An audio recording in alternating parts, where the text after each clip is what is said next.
പക്ഷേ ഇവിടുത്തെ ഈ രാഷ്ട്രീയം നോക്കിക്കഴിഞ്ഞാൽ രാഷ്ട്രീയ പാർട്ടികളാണെങ്കിലും നിർത്തുന്നത് ഇപ്പൊ അങ്ങനെയല്ലേ? കംപ്ലീറ്റ് ആയിട്ട് ഇപ്പൊ ഒരു അവിടെ ഏറ്റവും കൂടുതൽ വോട്ട് ബാങ്ക് ചെയ്ത് മാത്രമാണ് അവര് നോക്കിയാൽ ഇപ്പൊ നിർത്തുന്നത്. അതെ, അതല്ലേ പ്രശ്നം. അതാണ് ഇവിടുത്തെ ഇപ്പൊ നമ്മൾ ഈ കഴിഞ്ഞ തെരഞ്ഞെടുപ്പുകൾ നോക്കിക്കഴിഞ്ഞാൽ അങ്ങനെ നിർത്തിയതും ജയിച്ചവർക്ക് സ്ഥാനം കൊടുക്കുന്നതും മേയർ സ്ഥാനം വരെ കൊടുക്കുന്നത് വരെ ഒരു പ്രത്യേക സാമുദായിക അവര് പറയുന്ന ഘട്ടത്തിലോട്ട് വരെ ഇപ്പൊ എത്തിയിട്ടുണ്ടല്ലോ. അതെ, അത് ഞാൻ ഇപ്പോഴും പറയട്ടെ, ഈ ഇപ്പോഴത്തെ ഇല്ല, കുറച്ച് പഴയ വീടുകളെല്ലാം പറയാം നമ്മുടെ ആളുകളാന്ന് പറയും അല്ലേ, നമ്മുടെ ആളുകളാ അല്ലെ, അവര് നമ്മുടെ ആളുകളാ, ഇന്ന ആള്.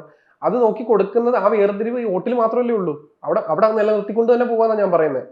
അവിടെ അത് നിലനിർത്തിക്കൊണ്ട് തന്നെ പോവാ. അല്ലാതെ നമുക്കൊരു മനുഷ്യനെ 10 പേരെ നിരത്തി നിർത്തി കഴിഞ്ഞാൽ അവർ നമുക്ക് രൂപം കണ്ടിട്ട് അവർക്ക് മനസ്സിലാക്കാൻ പറ്റത്തില്ല. അല്ല, ചിലർ താടിയും കുറിയും ഒക്കെ കണ്ടിട്ട് ചിലപ്പോൾ മനസ്സിലാക്കും. അല്ലാതെ മനുഷ്യനായിട്ട് അവരെ കൊണ്ട് എല്ലാവരും താടിയും മുടിയൊക്കെ മേടിച്ച് മുട്ടയടിച്ച് എല്ലാവരും നിർത്തി കഴിഞ്ഞാൽ നമുക്ക് അവരെ രൂപം കണ്ടൊരിക്കലും ഏത് ജാതിയാണോ മതമോ നമുക്ക് തിരിച്ചറിയാൻ പറ്റത്തില്ല. പക്ഷേ വോട്ട് വരുമ്പോഴത്തേക്കിനും, ഇലക്ഷൻ വരുമ്പോഴത്തേക്കിനും എത്ര ജാതി പറയാത്ത പാർട്ടിയാണെങ്കിലും, കമ്മ്യൂണിസ്റ്റ് പാർട്ടി ഒരു വിശ്വാസമൊന്നും ഇല്ലെന്ന് ചിലർ പറയുന്നതൊക്കെ വിശ്വാസം ഉണ്ടെന്ന് പറയും, ചിലർ പറയും നിരീശ്വരവാദ പ്രസ്ഥാനം പറയും. എനിക്ക് അതിൽ ഇപ്പോഴും ക്ലാരിഫിക്കേഷൻ ഇല്ല. ചില ആളുകൾ വിശ്വാസിയായ കമ്മ്യൂണിസ്റ്റുകാരനാണ് ഞാൻ എന്ന് പറയുന്ന ആളുകളുണ്ട്. അതങ്ങനെ ഉണ്ട്. പക്ഷെ കമ്മ്യൂണിസത്തിൽ ശരിക്കും വിശ്വാസം ഇല്ലെന്നാണ് ഞാനൊക്കെ കേട്ടിട്ടുള്ളത്. അങ്ങനെ പറയരുത് കേട്ടോ. കമ്മ്യൂണിസത്തിൽ ഞാനിത് ഒരിടത്ത് പറഞ്ഞതാ, കമ്മ്യൂണിസം എന്ന് പറഞ്ഞ അതിന് വിശ്വാസികൾ ഇല്ലാത്തതല്ല. അതായത് തൊഴിലാളി എല്ലാരും തുല്യര്, എല്ലാവരും പഠിപ്പിക്കുന്ന ഒരു സാധനമല്ലേ. അതിനകത്ത് എങ്ങനെ അപ്പം അവർ പറഞ്ഞില്ല അങ്ങനല്ല, വിശ്വാസികളുണ്ട്, വിശ്വാസം ഉണ്ടെന്ന്. എന്താണെന്നറിയാവോ, ഇവിടെ ഇപ്പുറത്ത് മുസ്ലിം ലീഗ് പോലത്തെ ഒരു പ്രസ്ഥാനം നിൽക്കുന്ന കോൺഗ്രസിന്റെ കൂടെ ഇവര് പൂർണ്ണമായിട്ട് വിശ്വാസം ഇല്ലെന്ന് പറഞ്ഞാൽ നാളെ ഇവരെ തിരിച്ച് ഇവർക്ക് കിട്ടത്തില്ല, അവർക്ക് ഇങ്ങോട്ട് ചാടി വരാൻ പറ്റത്തില്ല. അപ്പൊ അങ്ങനെ കുറെ കാര്യങ്ങളുണ്ട്. മാത്രമല്ല കേരളം പോലൊരു സ്ഥലത്ത് അവർക്ക് പൂർണ്ണമായിട്ട് ഇല്ലെന്ന് പറയാൻ പറ്റത്തില്ല. ചൈനയെ പറ്റും.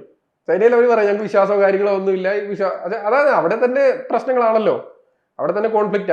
അത് തുറന്നൊക്കെ പറയണം. ഞങ്ങൾക്ക് വേണ്ട, വിശ്വാസികൾ ഞങ്ങൾക്ക് വേണ്ടെന്ന് പറയാൻ പറ്റണം. അതിനപ്പുറത്തേക്ക് വിശ്വാസമുള്ളവരും അതിനകത്ത് ഉണ്ടെന്ന് പറയുമ്പോഴാണ്. കാര്യം ഒരു ദേവസ്വം മന്ത്രി കയറിയിട്ട് അമ്പലത്തിൽ കയറി തൊഴുതപ്പോഴത്തേക്കിനും അത് ഭയങ്കര പ്രശ്നമായി. ഞാൻ ചോദിക്കുന്നത്, അതെ ഞാൻ ദൈവവിശ്വാസിയാണ്, എനിക്ക് തൊഴുതു നന്നായി അയാൾ പറയാൻ ധൈര്യം കാണിച്ചില്ല. എന്താ, ഞാൻ റെസ്പെക്ട് കൊണ്ട് ബഹുമാനം കൊണ്ട് അമ്പലമായിട്ട് തൊഴുതെന്ന്. അപ്പൊ അതിൽ നിന്ന് മനസ്സിലാക്കാവുന്ന എന്താ, പുള്ളിക്കാരന് വിശ്വാസമുണ്ടെന്ന് പുറത്ത് പറഞ്ഞു കഴിഞ്ഞാൽ അത് പ്രസ്ഥാനത്തെ ബാധിക്കുന്നു. അപ്പോൾ അത് പ്രസ്ഥാനം ഒരിക്കലും വിശ്വാസത്തെ പ്രൊമോട്ട് ചെയ്യുന്നില്ലെന്നാണോ? ഞാൻ അങ്ങനെ തന്നെ ചോദിക്കുക. അപ്പൊ അതിന് അവർക്ക് ചിലപ്പോൾ കേരളത്തിൽ നിന്നുകൊണ്ട് അതിനൊരു ഉത്തരം പറയാൻ പറ്റത്തില്ല. കാര്യം ഇവിടെ വോട്ട് പിടിക്കുന്നത് തന്നെ മതം നോക്കിയിട്ടാ.